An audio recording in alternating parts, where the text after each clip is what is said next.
hopefully. Hey, everybody. Deb and Hannah here. We're going to go, we're going live on Instagram and on Facebook today because we're doing their Body Love broadcast. And I'm so excited because I get to get interviewed by my most beautiful, cherished, dearest friend, as well as the best part of Yager trading besides my husband, of course. She is a rock star. She knows she's highly trained in neurolinguistics, all the way to the master level. She will soon be a trainer, and she's going to interview me today. I'm kicking it over to you. So excited. We're going to go deep, so deep. And let's start off. Let's tell us why you created this broadcast. So I felt inspired to create this broadcast because it was, as I shared before, the underlying issue or problem or thing, I mean, however you want to language it, that was really getting in the way of me being the best version of myself. And it also kicked off the journey to mass destruction in my life. It was one of the things that at a very young age, I remember being diagnosed with a learning disability. And so this was just my perception of how I perceived it. I made a decision at a very young age that I wasn't good enough, I wasn't smart enough, and I might as well give up and try because I was never going to amount to anything. But very shortly after, as I was going through school, I started to notice that I got attention from my appearance. And people were saying that, you know, you're beautiful, you're attractive. And so I took that and went like head on full force with it. And it really made an unconscious decision that the only thing that gave me love or attention or any sort of self-worth was tied into my identity of how I looked. And so I was always somebody that didn't understand emotions very well. And ever since I was very, very young, I remembered always being very unhappy, very fearful, stressed out all the time, having bursts of anger, but I would repress it.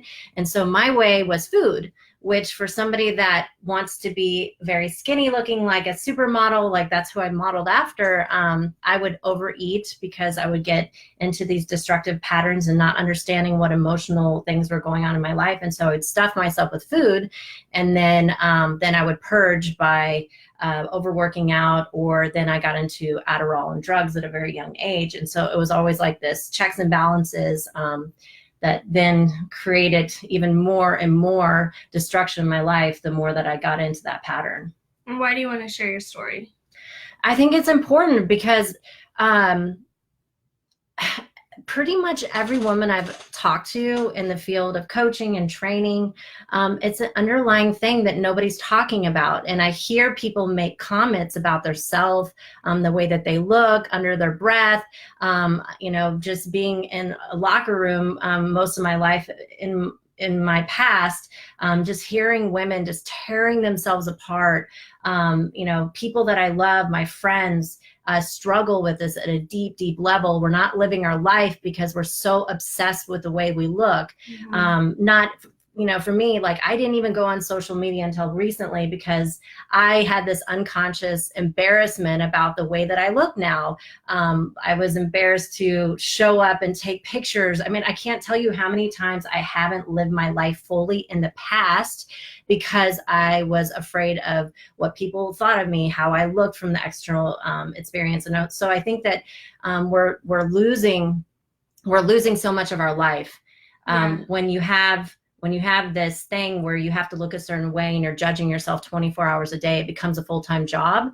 And I really, truly believe people are stopping themselves from living their life's purpose, really enjoying life, being present with their kids and their loved ones, showing up for themselves because of this underlying thing that nobody talks about. Nobody talks about it. And yeah, we were just talking about how women get in little wars with each other on who can deprecate themselves more, or who's the most hideous, or who's the most fat or flat chested, and like ridiculous things like that, and how we need to be changing the conversation and flipping it and saying the reverse, like, no, enough of this. Enough is enough. Like, yeah, this isn't going to empower women. This isn't going to get us to where we want to be in equality. So, yeah, I mean, you hear it all the time, and it's a way that I think that most of us as young ladies and little girls were brought up. It's not proper to be overly confident. So we dim our light. And then I think a lot of it, I remember always cutting myself down in front of my friends because it was a way for me unconsciously to say, oh no, you're beautiful. So I was digging, I was searching for approval. I was searching for love from my friends to tell me that I was okay. And then our friends, they don't necessarily understand how to really support us and lift us up in a positive way and call us out on our stuff. Instead, they cut themselves down trying to make us feel better. And a lot of times they're cutting themselves down anyways. And so it's this feedback loop. Yeah. And go ahead and comment below if you're watching live or the replay, Instagram too. Go ahead and comment if you love your body, put a heart. If you're working on it, then write that. So let us know what's your current status with your body. And you can be honest and open up with us. Yeah. Safe space. Yeah, absolutely. And it starts with acceptance and really accepting it all from my past. Like the way that I created this pattern was I was constantly comparing myself. It was the comparison syndrome. I would find this, and it also is tied into perfection and seeking perfection. And the perfection seeps into other areas of life. A lot of people, maybe they kind of put the body stuff on the back burner, and it's, you know, running a pattern of unconsciousness. They're not really happy with it, but they don't spend much time obsessing with it. And then they hone into the perception of being like super intelligent and getting straight A's, and anything that's not that isn't good enough. And for me, it was because that was already unattainable. I used all of my energy and all my force into being this perfect model of making myself this perfect model of gorgeousness. And I would tear myself down because I had like these ideas, these images in my mind, what a perfection was to me. And a lot of it wasn't even pictures of myself, which is insanity. Because I was comparing myself to other people. There's no comparison. We're all unique in our own way. And for me to beat myself up because my toes don't look the same as, you know, my girlfriend, or my ass is wider and hers is more bubbly, or because my arms are a little bit thicker at the top. I mean, these are all things I used to do to myself. My neck wasn't as elongated and as beautiful as my mother's. I used to tear myself about that. Or I would tear myself up because my mother had this hourglass figure and I was built more stocky. You know, and just one thing after another. And I was always looking at what was wrong. Like when we get tied into perfection, we nitpick. We literally get down in the details and find problems. The problem is with that, from neurolinguistics, as we know, if you're searching and focusing on everything that's wrong, you'll find more of it, and you'll continue to find it, and you'll continue to manifest it. That's another thing I wanted to talk about, is how I manifested all my biggest fears. I remember, when was it? So I really wanted to be a model when I was in my teens. And finally I got this opportunity from some sort of modeling scouting agency. And I remember getting photos taken, and one of the ladies, the head lady, she was probably doing whatever she knew was best, but she said, oh, you know, it's great because you don't have stretch marks yet. And I'm like, stretch marks? What are those? I didn't even know. That it was completely out of my frame of reference. But then I knew that that was bad and that was dangerous and that was scary and ugly. That's like how I interpret it. And then, of course, you know, fast forward another. That's a suggestion. If you're watching and you don't understand, that's a suggestion to the unconscious mind. And then especially with her being the age she was, it's actually really powerful. Yeah. Well, it was powerful in a dangerous way. Yeah.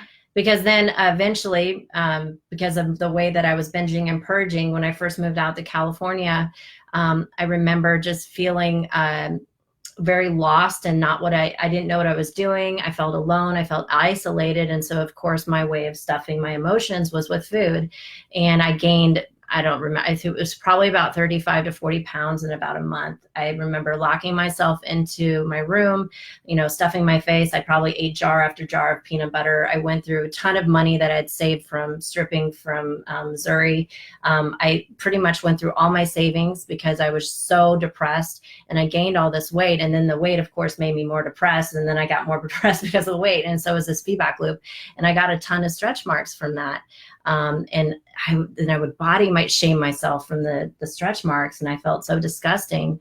I did a lot of work around this in the past with using timeline therapy and just letting go of at the cellular level of all the abuse I was doing to myself, of mirror shaming and just like looking at myself and shaming every inch of myself. So what was the rock bottom for you? What was the moment that was the light switch that made you realize what you were doing and it had to change?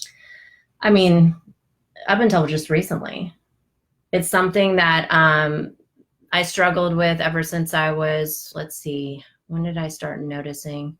I started thinking that I was fat around 10 years old, and being aware of that. And so I started dieting. And so this pattern went on, using all the stimulants and the drugs up until I quit doing the drugs in 2013. However, the pattern of the body shaming and perfection and the image issues persisted even up until just recently, where I just finally just accepted who the fuck I am. And like, maybe I'm not exactly what I think is the most favorable way that I've ever looked. However, I accept every piece of me, and I have made a pact with myself that I am going to live my life to the fullest and enjoy every single day in this beautiful divine vehicle that I was God given to me. And the way that I am now, I'm going to stop obsessing about how I want to look in the future or how I looked in the past. I silenced that, and I did it through NLP, and I also did it by practicing. I made a pact to myself. This whole last year with the bathing suit stuff, I still was hiding behind not wearing bathing suits and not going on boats, and the whole Barton Springs thing, like doing it every morning and wearing a bathing suit and letting it all hang out and saying, fuck it. Good. Yeah. Good for you. Yeah. It's amazing. So just accepting and deciding that there's so much more, because I look back at every single, event in my past, all my memories in the past. A lot of them, pretty much all of them, had a really unhealthy internal dialogue, which is me talking to myself about the way that I looked. In fact, I was missing so much of my life because the entire time that tape recorder was going on, you're not good enough, you're not pretty enough, something about you is going wrong. Yeah. And something I wanted to ask you is, sometimes I hear read things that are like, you don't have to love your body. You don't have to like your body. How do you respond to that? What do you think about that?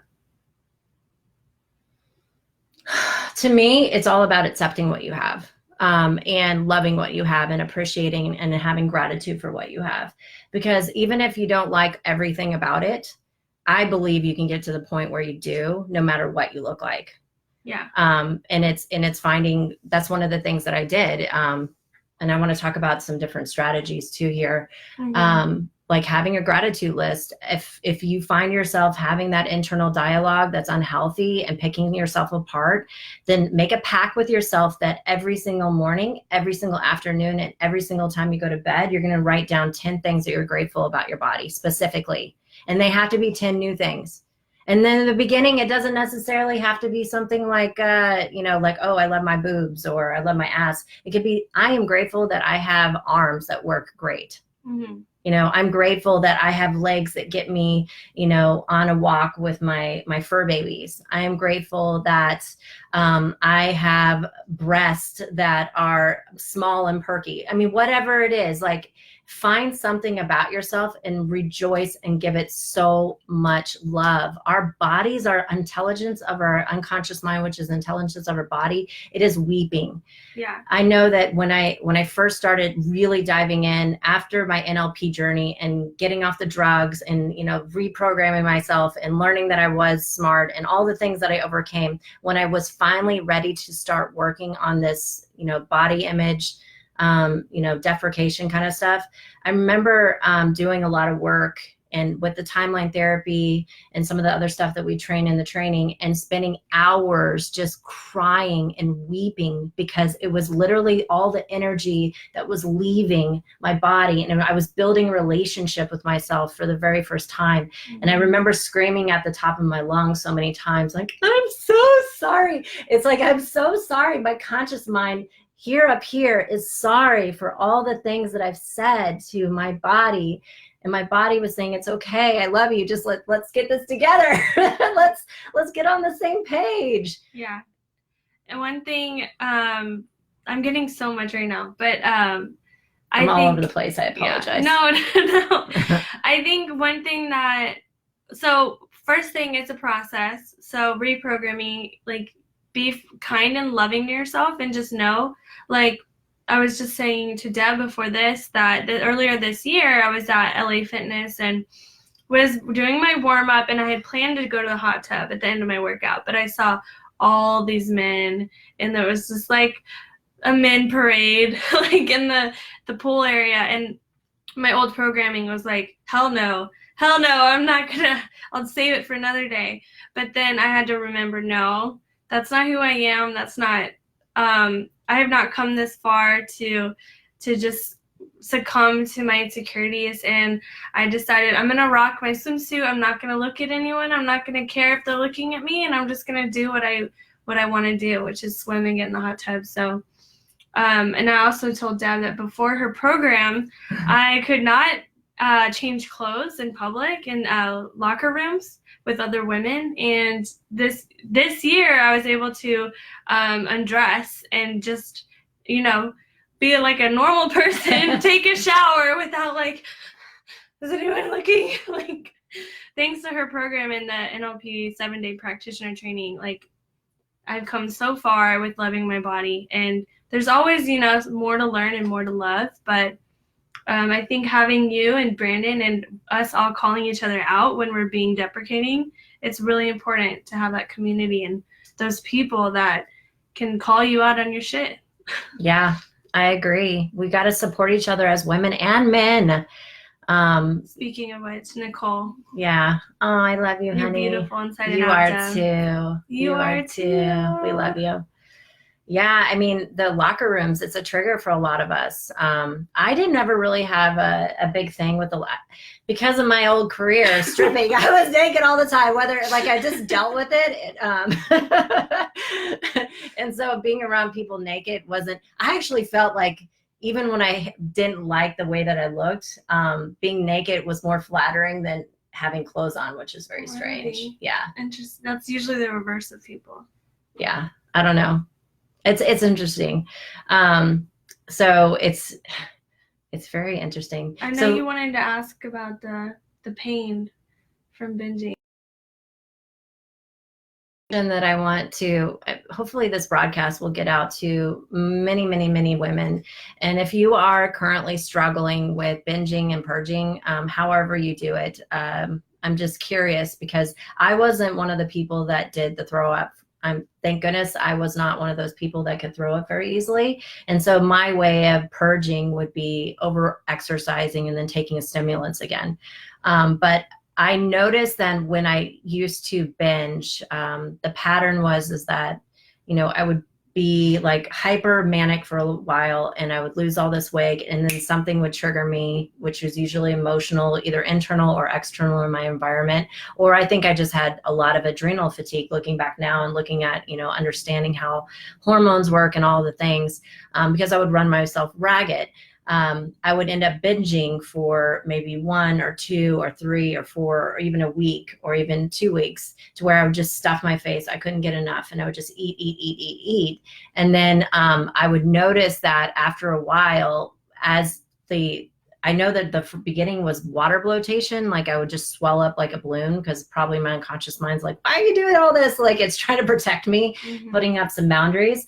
But then I noticed that I would start feeling pain like in every single cell of my body. And I would actually feel my body getting larger. And it was a painful process. It almost felt like I was having somebody hit me with a broomstick. It was very painful. I felt like I was bruised everywhere. And metaphorically, the reason why I'm asking this is because my intuition says that what was happening is that my unconscious mind felt like I was metaphorically beating myself up, and the pain was residual of the self-flagellate. What is it called when you're hitting yourself? I don't know. hitting myself. So my body Flogging? Flogging. I would say flatulating. I was like, that's not it. Well, no, you do flatulate after you eat a shit ton of Oh my god. Oh my gosh, the gas. Oh gosh. I had to be on set after one day I binged. Yeah. Well, and sometimes there were so many times where like an intimate scene, and it was not fun. Yeah. Probably one of the most humiliating days of my life. Well, and it's so funny because I would before your program. Yeah. Mm-hmm. You would do it, and then you would have to go on set. I binged one day before I had to be on set, and I had to go on set and do an intimate scene. It was just trying to hold it in. It was the worst. So humiliating. It was bad. Yeah. But then I went to your program. Well, I'm so glad that you had the container to work on that, during the program. So with our program, it's you choose what you want to work on, and then we focus on that and break through that. When I went through the program, in all the programs, there was enough stuff to work on. So that was, and plus I had such an identity around it. I had tremendous, what we call an NLP secondary gain, because having this issue gave me more excuses to not take action on my dreams. It was a underlying thing that would prevent me, like Brandon wouldn't listen to it, of course. But I would tell him, I can't do it. I'm too fat. I can't go networking. I'm too fat. I can't do this or that because I'm too fat, or I don't have any clothes. I've gained weight. I can't fit into anything. So those were all the little common excuses that I would do, but I was really just trying to sabotage my success. It looks like we lost the connection here. Yeah. Rerouting. Instagram, reconnecting. Yeah. It's okay. I mean, and it's an uphill battle with the programming that we have. I mean, now that we have social media and everybody's Instagram is advertisements, you don't have to settle for the way you look. Like, buy our product and you can be attractive like this person. Like, little girls are seeing this at 10 years old and okay, what surgery should I start planning? Like, that's what I started doing when I was younger. Oh, I know.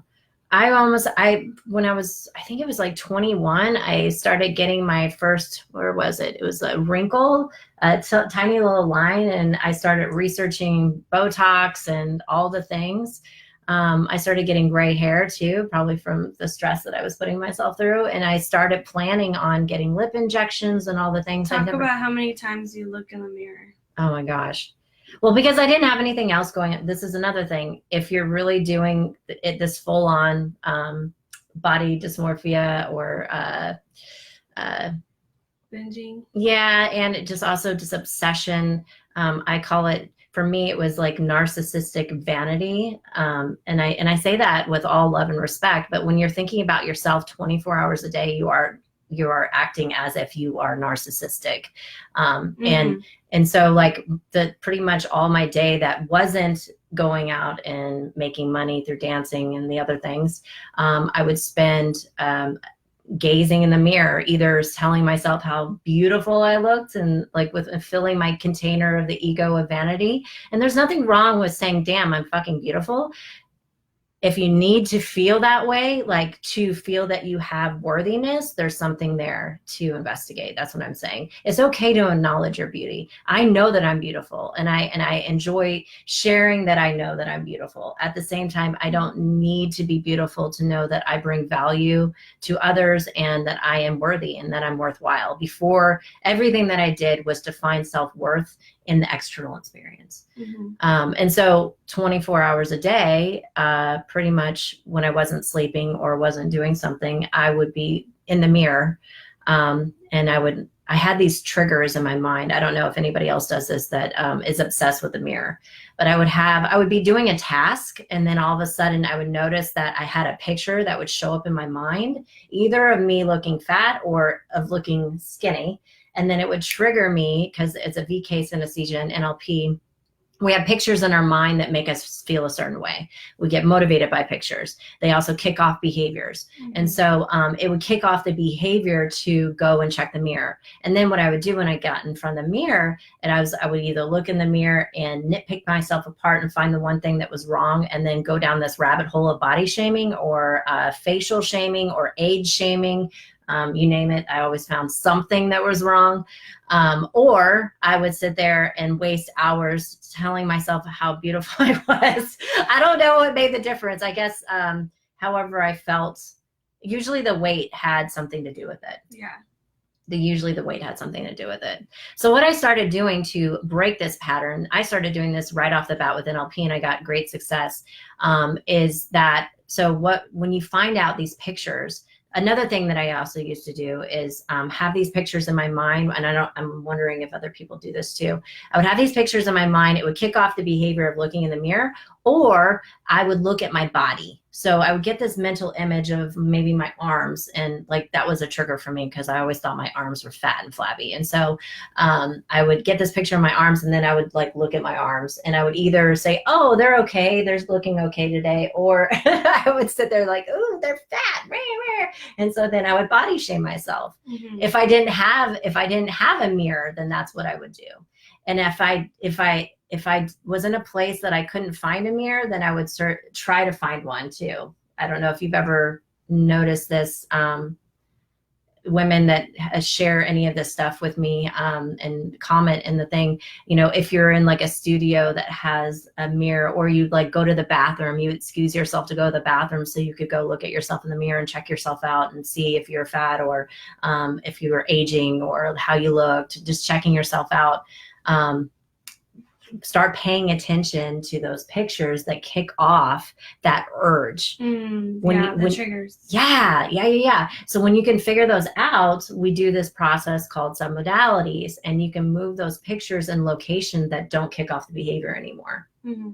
So that's what I did. So I started noticing all the pictures, and I started putting them in a different place. And then also I would put Post-it stamps, or actually write on my mirror, love yourself, breathe. I wrote on there for a while, you are enough. So it was a reminder of a mantra. If I was unconscious about it, then to wake myself up. And then I decided, I made a commitment to myself, when I see that I was going to walk away and tell myself that I'm beautiful from the inside out and my body is divine. Doing that enough, you reprogram it. Again, you need to go back and let go of some of the belief systems, the trauma around you shaming yourself or other people shaming you. That's really, really important in this journey. But this is something else that you can do immediately right now to start installing the healthy self dialogue. Yeah. And I want to say too, if you're watching, that what we say you may have completely different habits and patterns and ways of thinking about your body and your food, and what you read on the internet may put in a box what it means to have body dysmorphia, what it means to be a binge eater or anorexic. And I want you to open your mind to the possibility that what you could be doing may not have a specific label or diagnosis, but it could still be unhealthy and not in your highest, most empowered way of being. So there's a way to love your body. There's a way to eat foods that you love and still love your body. There's a way to exercise in a way that feels good and isn't punishing yourself for the way you look. And if you want to learn more, talk to us. We would love to help you. So comment or message us privately. But if you're watching on the YouTube replay, please comment, because we check the comments. Yeah, I used to think I would never let go of my struggles with my eating and my body, and I met Deb and everything changed. Yeah. So I used to believe it was something that I would have for my rest of my life, until I understood NLP and understanding the mind and how our brain is, we have neuroplasticity, and we can reprogram the neurology that's creating these behaviors. In my humble opinion, and of course, I'm not a medical doctor or psychologist or psychiatrist or all these different things. I'm just talking about from personal experience of understanding behavior. I believe that these diagnoses are their way of putting these behaviors in a box to understand them. However, I believe that they're coming from years of programming. It could be passed down through the generations of women. I know that I talked about this on another episode with, I think it was Danielle, talked about like in my family and my mom's side, if you were fat and they had their own whatever fat was, it was considered lazy and not good enough. And so it's like this underlying tone that's been passed down through our lineage. For me, when I started going back and doing this healing work, a lot of my body image root causes and belief systems and scarcity of survival were past lives. And I don't know if you guys believe in past lives or not. It was a real deal for me because the experience of being able to go back and learning something from those experiences changed how I perceived my body in the now. Yeah. A lot of the past lives were me doing sex working, or me being in like in the royalty, being chosen to be one of the one of the women, the harems or whatever. I gotta explain it, but a lot of them had to do with being a woman and using the body for survival and having control and power. Because I mean, think about it. In our past, in our history of a patriarchal society, one of the ways that women could get power is by using their body and sex to be able to have a voice.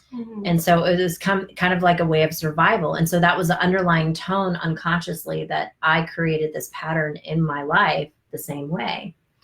So, you know, start thinking about that. And then we also have this lifetime, you know, all of the programming, like what did you model after when you were a little girl? I know that I modeled after all the Disney characters. And so my body image literally came from a cartoon character, which is nuts.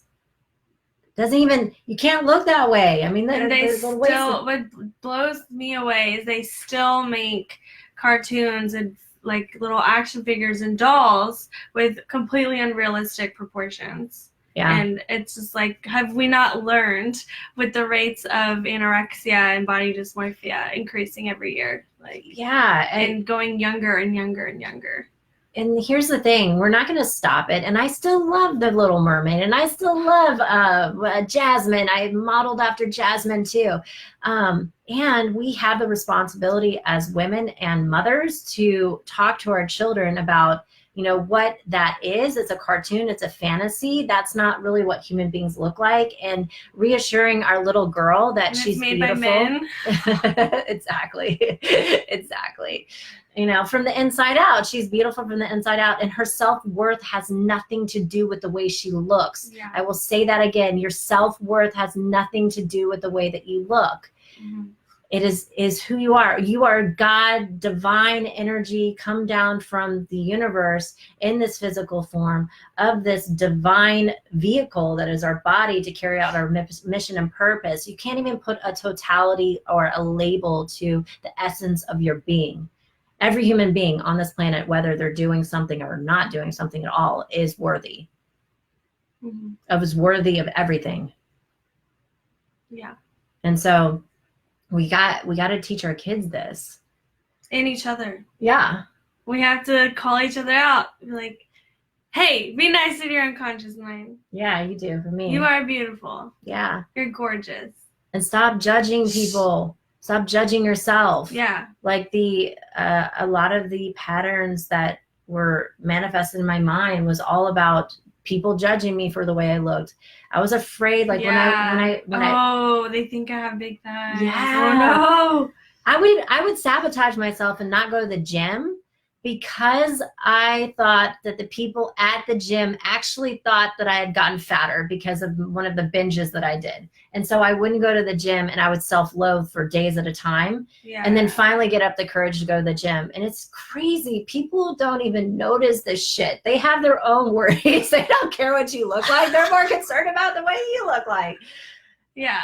Well, I after my competitions, I would take photos, and I'd be like, oh my God, I look like I gained 20 pounds. And then after I let go of all the negative emotions and all that programming, I'd go back and look at those photos, and I'm just like, what did I see? Like, I was just as thin. I maybe gained 1 pound, and it's crazy. But oh yeah, let's talk about some strategies for our viewers and solutions, tools, techniques they can use to, feel more empowered. Yeah. So again, the one with the mirror is really powerful. Also start noticing where your pictures are. If you don't know NLP yet, come talk to us. And what you can do, if you start noticing these triggers that are inside your mind, immediately notice the picture. And you can tell your mind, you literally can take the picture. Let's say that the picture's here. You can take the picture and you can throw it behind you. You literally can just tell yourself to take the picture and just move it behind you, so you don't have to see it anymore. So you can do that. The gratitude list is really, really powerful, of finding something that is beautiful and that you are grateful for on your body. What else? I think healthy movement. Yes. So learning to appreciate the way your body moves, like doing yoga or dancing or rock climbing, like whatever it is, like whatever activity gets you into your body and lets you lose track of time and makes you appreciate, oh my gosh, like I was able to climb onto this hill because of my legs, or whatever it is. Yeah, wherever you feel the most alive, whatever you feel most lit up doing, find a way to exercise in a way that is aligned with your body. I cannot stress this enough, because I did for so many years. I threw my body into the gym, didn't listen to her. I did crazy things, these crazy workouts, jumping all around, lifting, throwing weight over my head. I was taking Adderall and speed going into a hot Pilates class, and my heart was pounding out of my chest because I wanted to burn more fat. I mean, it's insanity, like the stuff that I would do just to lose weight. And then I would take pain pills on top of that to numb the pain. I was like, shut up, body, you're going to get into shape. So I would take pain pills, and my knees and everything was hurting. God. And so start listening to your body. If what you're doing is not feeling good, if you have pain when you're working out, figure out another way to work out. Figure out something that literally is aligned with what you're doing. Otherwise, your body will take over later, and we're all free from this, of course. It will create something. You will, a lot of times you see accidents, or it'll find a way to tell you you need to stop. Yeah. So find something that, like, literally, like taking a walk or doing some booty shaking music, or maybe, well, if you like cardio, then do it outside and run on the trail. I think too, like doing volunteer work, or doing things that are inside of your passion. I really think helping others is a good way to get perspective. When I did volunteer work with handicapped children in Peru, it really made me so thankful just to have limbs. Yeah. And just like it helps you see the bigger picture. Like, be grateful for what you have. I'm so glad you said that, because it was one of the things I wanted to talk about. One of the ways that I pulled myself out of it was as soon as I started going down the rabbit hole of doing the you're not good enough, beating myself up for the way I looked and comparing myself in the mirror, I would immediately say, nope, we're going to go do something that actually serves and helps others. And it would immediately pull me out of myself, and then put it with, how can I be act of service? Because it's beyond you at this point. And this is something that we've noticed through all the different interviews that I've done through these women overcoming the body shame, the body image, the perfectionism. It's finding something bigger than you. Finding that one thing, that gift that you have to share with the earth. And whether it be just volunteering, whether it be, doing acts of service for your loved ones, your children, it's really up to you to figure out what that is. Just sharing valuable knowledge online. Yeah. Or making a video to share something you learned with someone, or maybe motivate people, brighten their day. For me, it was coaching and training. And then I also like to volunteer too. Yeah. It's huge. Because then when you get out of your own way, you stop thinking about yourself. You think about others. And once you pull yourself out of self, then once you pull yourself out of self and start focusing on how you can help and serve others. So there's a whole bunch of research done by Dr.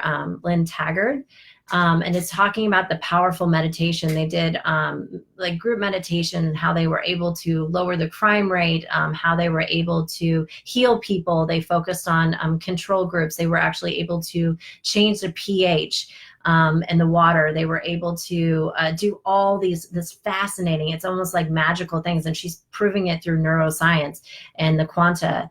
And some of the stuff she doesn't even know how it works. She's just amazed. But the research coming back said that the I forget exactly what it was called, but she found that people that were praying for others more than asking for prayers for themselves actually got more benefit for themselves.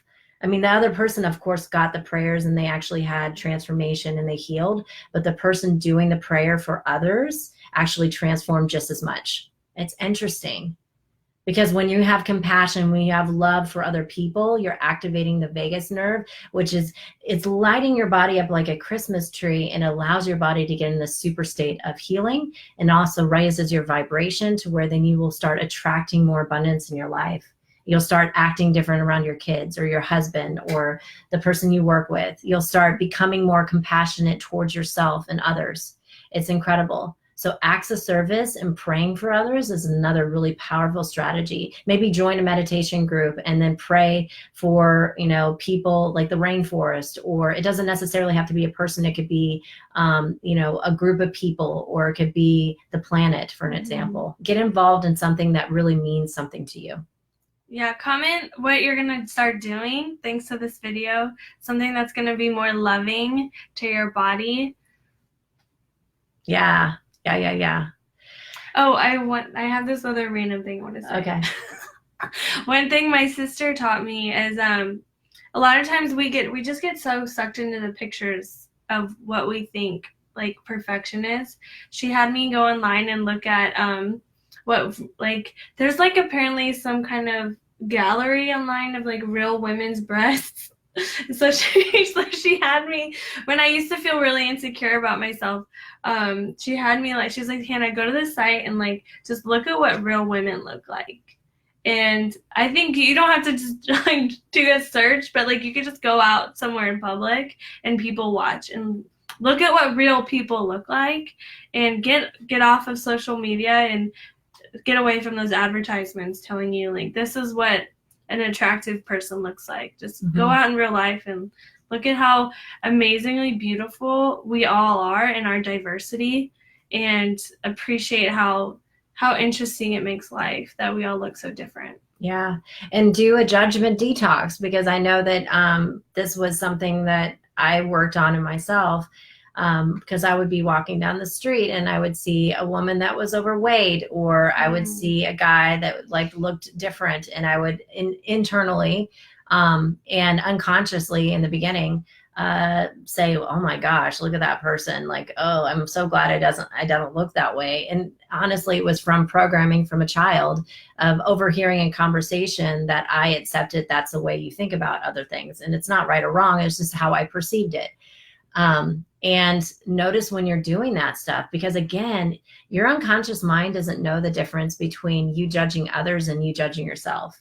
It hears everything as if you're talking to yourself. Yeah, because perception is projection. Yeah, exactly.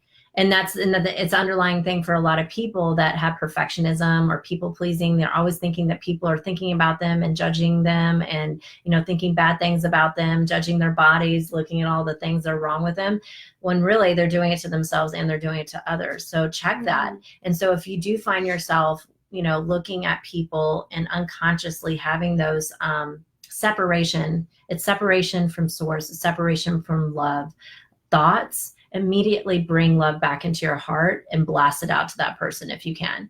Like immediately bring in compassion into your heart and feel deep compassion for that person, and bring and send them out love like they are your brother or sister, because they are.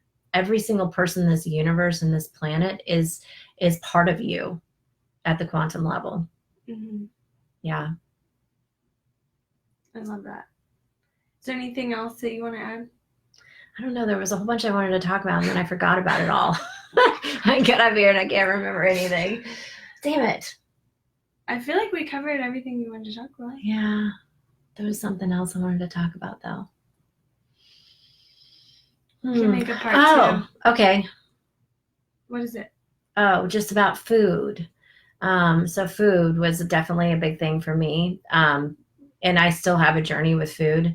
It's my go-to when it comes to emotions. And now I've installed new strategies to manage my emotions. Whenever I'm feeling negative emotions, I do like a breathing exercise, or I do a meditation. I do hypnosis throughout the day. I've also collapsed a lot of the triggers. Though one of the things that I noticed that with food, when I did eat, I would really, really eat fast. And so one of the things, the challenges that I would like to bring in for these listeners, if you struggle with overeating, unconscious overeating, all the things, is every time that you feel the need to eat during the day, if it's not during mealtime, ask your unconscious mind to have you remember to drink more water. A lot of times I wouldn't drink enough water, and so then I'd be craving food, and it's just because I need more water.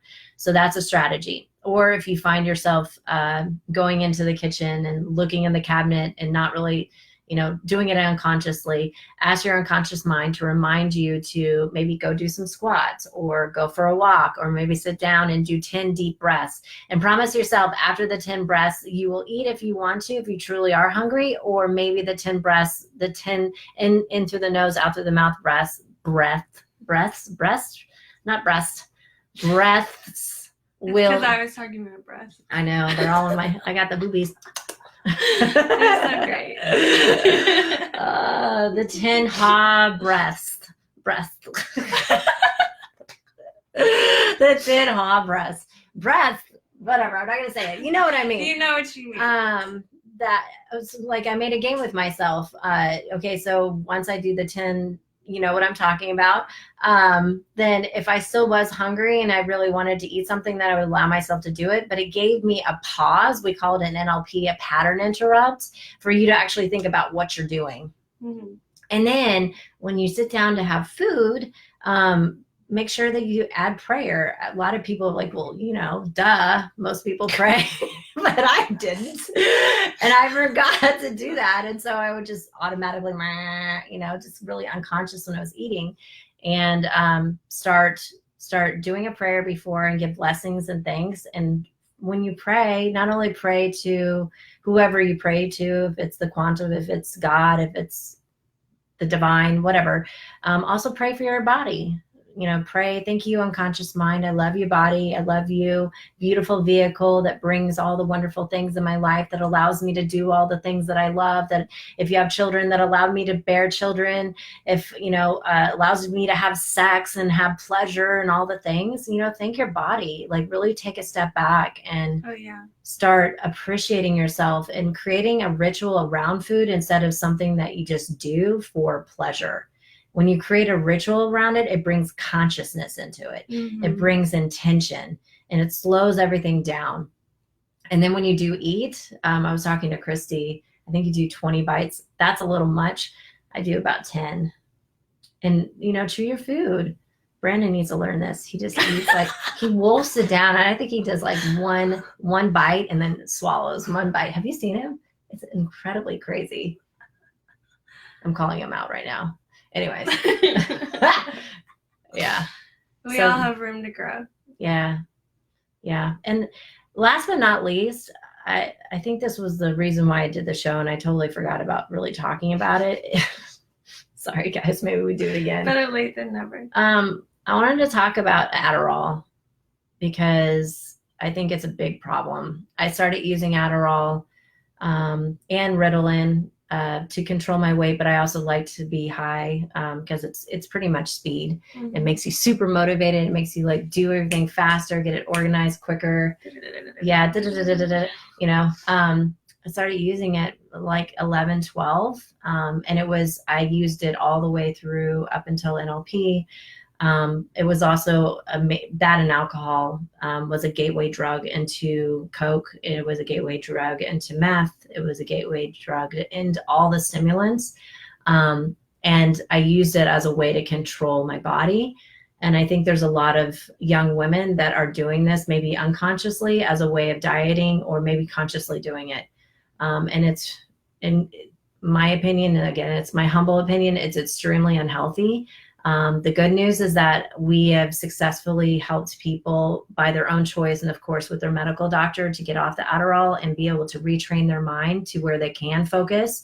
I believe that this ADD, ADHD thing, I think some people are a little bit more creative type minds, and so they're a little bit more scattered. However, us throwing it into a box and saying that you have this disorder and throwing a pill at it, I don't think it's a good solution. I believe that you can actually retrain your mind to focus, and you can work with how your creative mind works best if you are somebody that is more of a multitasker or a little bit more of all over the place, or something that you can do really, really well. We need to become advocates for us to really take responsibility. I believe that the over medication of Adderall is really us not taking responsibility for what we can learn with our mind. And it's become an epidemic in school. You see it in colleges. Kids are selling it. I've even heard that they have like vending machines of this stuff. I don't know if it's true, but I can't even imagine that they're selling it. Like the kids that don't use it are selling it to the other kids. And like people like, well, I get so much more done and I'm super focused and I've never been so focused in my life. I'm like, yeah, no shit. You're on speed. The people that are saying this have probably never done speed before, but I have. And I'm telling you, it makes you super focused and super organized and super like all into it at first. But then over time, it literally starts degrading the mind, in my humble opinion. So there's other ways. And really check out, why are you using these things?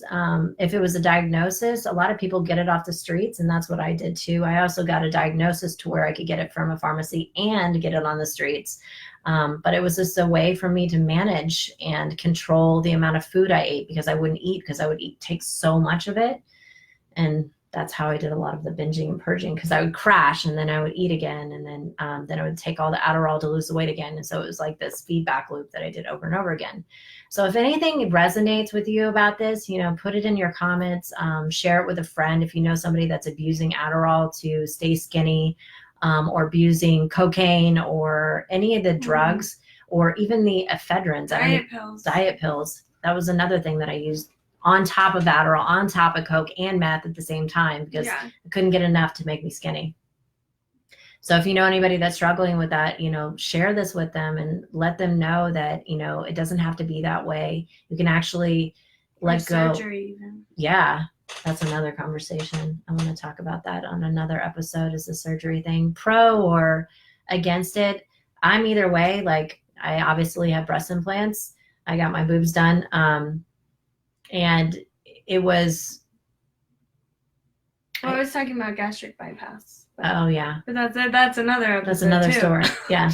Let's talk about that. There's a lot of layers. Yeah. Body love onion. Yes. There's many, many layers. And, please comment and ask questions, because I would love to have feedback. Is this helpful at all? Yeah, let us know.